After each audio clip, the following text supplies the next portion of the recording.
The midnight visitor question answers.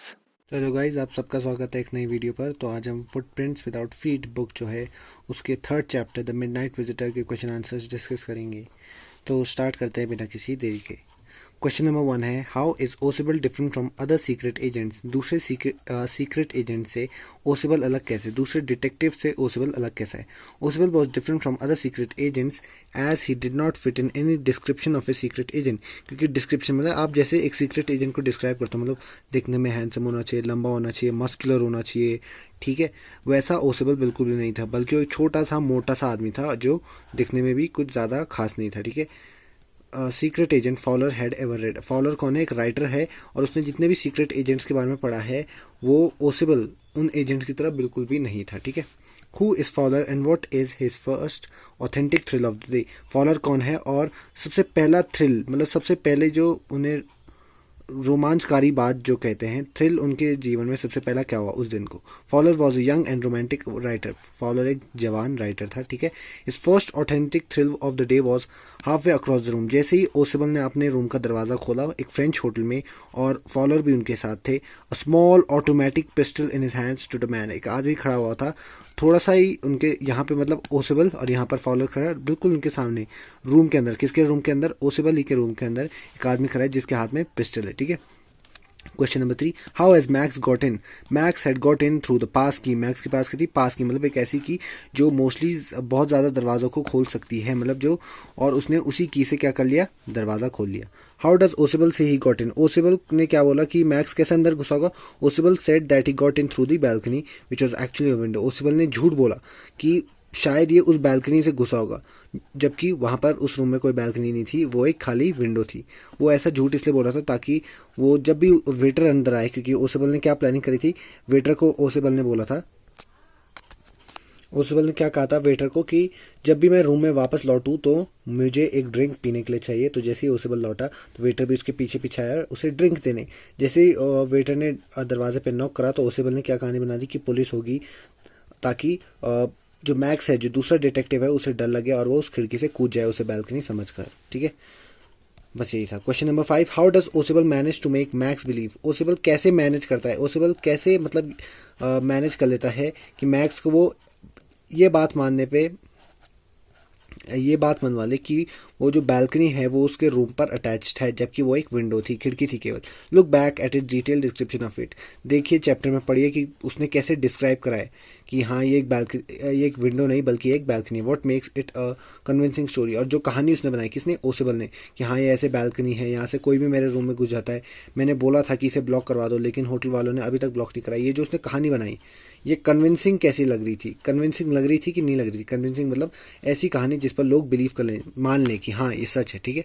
अब answer number 5 है, Ausable made Max believe by making a story. Ausable ने कैसे believe कराया कि मैक्स को कि वो एक विंडो नहीं बल्कि एक बैल्कनी है। ओसिबल ने क्या बनाई, कहानी बनाई, that it was not his balcony. Ausable ने बोला ये मेरी बैल्कनी नहीं है, it was of the other, और या फिर नेक्स्ट अपार्टमेंट, जो दूसरा अपार्टमेंट है, मतलब जैसे ये ओसिबल का रूम हो गया, जो बगल में अपार्टमेंट है ये उसकी बैल्कनी है। Explain the story to Fowler by saying. वो मैक्स को नहीं वो कहानी सुना रहा था, वो फॉलर को कहानी सुना रहा था, ठीक है, ताकि मैक्स को बिलीव हो जाए। You see he said this room use to be part of a large unit. उसने क्या बोला, एक बड़ा सा रूम हुआ करता था और ये छोटा सा रूम उसी यूनिट का पार्ट था, ठीक है। And the next room through the door there, और उस दरवाजे से जो नेक्स्ट रूम दिख रहा है, use to be the living room, वो लिविंग रूम हुआ करता था। इट हैड द बैल्कनी, उस लिविंग रूम में बैल्कनी थी, which extends under my window now, जो मेरी विंडो के नीचे तक आती है, ठीक है। I told the authorities to remove this. मैंने होटल का जो मालिक है उनसे कहा था कि ये जो है इस बैल्कनी को हटा दिया जाए, but they have not done so till now, लेकिन उन्होंने अभी तक इस बैल्कनी को नहीं हटवाया। Other than this it was his confidence and acting skills. इसके अलावा उसकी कॉन्फिडेंस, उसका जो कॉन्फिडेंस है आज ओसिबल का, कि वो डरा नहीं, झूठ बोलते, और उसकी एक्टिंग स्किल्स, मतलब वो एक्टिंग उसने बहुत अच्छी करी कि हाँ यहाँ पे एक विंडो नहीं बैल्कनी है, और ये भी झूठ भी बहुत ही कन्विंसिंगली बोला कि दरवाजे पर जो आया वो प्लेस है, ठीक है। That helped him to fool Max, और इसी तरीके से उसने मैक्स को बेवकूफ़ बना दिया। अब क्वेश्चन नंबर 6 है, what do secret agents in books and films look like in your opinion. आपके हिसाब से सीक्रेट एजेंट्स जो होते हैं किताबों और फिल्मों में कैसे लगते हैं। सीक्रेट एजेंट्स इन फिक्शन और projected like the ideal man. जो सीक्रेट एजेंट्स होते हैं वो बुक्स या मूवीज में या फिर कहानियों में कैसे दिखाए जाते हैं? आइडियल मैन मतलब परफेक्ट होता है, जो टॉल, लंबे, डार्क, मतलब थोड़ा स्किन टोन उनका डार्क होगा, हैंडसम मतलब दिखने में भी बहुत अच्छे, दे आर वेल बिल्ट और वो मतलब मस्कुलर भी है, and have beautiful women to accompany them, और उनके साथ बहुत ही खूबसूरत लड़कियां रहती है जो उनको उनके काम में मदद करती है। They usually smoke a pipe और सिगार, और वो सिगरेट भी स्मोक करते हैं। They can also perform death defying stunts, और वो डेथ डिफाइंग स्टंट्स मतलब मौत को झांसा देने वाले स्टंट्स भी कर लेते हैं, ठीक है। They have immense amount of strength, और उनके पास बहुत ताकत होती है मेंटली भी और फिजिकली भी, टू टैकल प्रॉब्लम्स, मुश्किलों से लड़ने के लिए।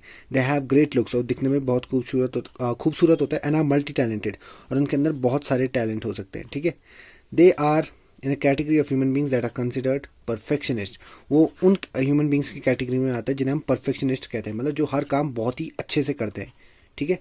तो ऐसे डिस्क्राइब किया जाता है बुक्स और फिल्मों में किसको, सीक्रेट एजेंट्स को। वॉट या फिर व्हेन डू यू थिंक, आप क्या सोचते हैं कि कब Oswell manage to make plan to get rid of Max, जब आपको क्या लगता है कि ओसवेल ने प्लान कैसे बनाया होगा कि मैं विंडो को बालकनी बताऊंगा, जो दरवाजे पे वेटर आएगा उसको मैं ऐसे ऐसे बताऊंगा, ये प्लान कब बना होगा? Do you think he had worked out his plan in detail from beginning, क्या वो शुरुआत से प्लान बना रहा था, या फिर जो भी इवेंट्स हो रहे थे और did he make a plan taking advantage of the events, और जो इवेंट्स हो रहे थे उसी की उन्हीं इवेंट्स की मदद लेते हुए उसने कहानी बना ली। मतलब क्या क्या इवेंट्स हो रहे थे, एक विंडो थी, उसने विंडो को बालकनी बता दिया, तो ये भी एक इवेंट है। एक इवेंट और क्या हुआ कि वेटर दरवाजे पर नॉक करना है तो उसने उसको पुलिस बता दिया, तो क्या उसने इवेंट्स का ही एडवांटेज लिया या फिर उसने स्टार्टिंग से प्लानिंग कर रखी थी, ठीक है। No, I don't think that he had worked out his plan in detail right from the very beginning, मुझे नहीं लगता कि वो स्टार्टिंग से प्लान बना रहा था, क्योंकि वो तो होटल में फॉलर के साथ घूम रहा था। ये टुक एडवांटेज ऑफ द इवेंट्स, उसने क्या ली, इवेंट्स की एडवांटेज ली जैसे जैसे होते जा रहे थे। Oswell made a story of the balcony, Oswell ने पहले विंडो को देखते हुए बालकनी की एक कहानी बना दी। Outside the room and as there was a knock at the door, और जैसे ही दरवाजे पर किसी ने बजाना चालू करा, he told it would be police, और उसने क्या कहानी बना दी कि ये तो पुलिस होगी। All these events threaten max, in events के कारण मैक्स जो है डर गया। ही बिकेम रेस्टलेस, मैक्स के हो गया रेस्टलेस हो गया, घबरा गया। एंड विदाउट सीइंग, और बिना कुछ देखे वो खिड़की से बाहर कूद गया जल्दबाजी। अब नेक्स्ट क्वेश्चन क्या कहते हैं, इस स्टोरी में ओसिबल ने ग्रेट प्रेजेंस ऑफ माइंड दिखाया, मतलब उसने दिमाग का सही टाइम पे अच्छे से इस्तेमाल करा और जल्दी से सोचते हुए और अच्छे से मतलब धीरज से काम लेते हुए उसने एक डेंजर मतलब एक खतरे की सिचुएशन में खुद को बचा लिया। अब एग्जांपल्स दीजिए अपने ओन एक्सपीरियंस से, या फिर एक कहानी सुनाइए जो दिखाते हैं कि एक आदमी ने अपनी प्रेजेंस ऑफ माइंड मतलब अपने दिमाग का इस्तेमाल करते हुए किसी मुसीबत को हरा दिया, ठीक है। स्टोरी गेरार्ड एंड इंट्रूडर, ठीक है। Gerard was a person who was working in a theatrical company, एक स्टोरी है। तो गेरार्ड एक आदमी है जो एक थिएट्रिकल कंपनी में काम कर रहा था, एंड एन इंट्रूडर मतलब जो एक इंसान जो उसका काम खराब करना आया था, who looked similar to Gerard, वो गेरार्ड की तरह ही दिखता था, wanted to kill him in order to take his place, वो गेरार्ड को मारना चाहता था ताकि वो उसकी जगह ले ले, दोनों सेम दिखते थे, ठीक है। The intruder was doing so because police was behind him. अब इंट्रूडर ऐसा क्यों करा था, वो गेरार्ड को क्यों मारना चाहता था, क्योंकि पुलिस उस इंट्रूडर को ढूंढ रही थी और गेरार्ड उसी की तरह दिखता था, इसलिए वो उसकी जगह लेना चाहता था। Gerard was himself a very respectable person, Gerard की बहुत इज्जत होती थी, और सॉलिट्यूड मतलब अकेले में रहना पसंद करता था। So therefore he wanted to take Gerard's place, इसलिए गेरार्ड की जगह लेना चाहता था, क्योंकि अकेले में रहता था तो ज्यादा लोगों को उस पर शक भी नहीं होता। But Gerard used his brain, Gerard ने अपने ब्रेन का इस्तेमाल करा और बोला that he himself did a crime, उसने बोला कि मैंने भी एक क्राइम किया है, एक जुर्म किया है, and was therefore living in solitude, इसलिए ही तो मैं अकेला रह रहा हूँ, उसने ऐसी कहानी बना दी। ही ऑल्सो सेड, उसने बोला कि गेरार्ड ने और क्या बोला कि तुम मुझे ज्वाइन कर सकते हो, जब वो अपना बैग पैक करा था। And somehow he fooled him, और गेरार्ड ने किसी तरीके से उसे बेवकूफ बनाया by saying that he is also, ये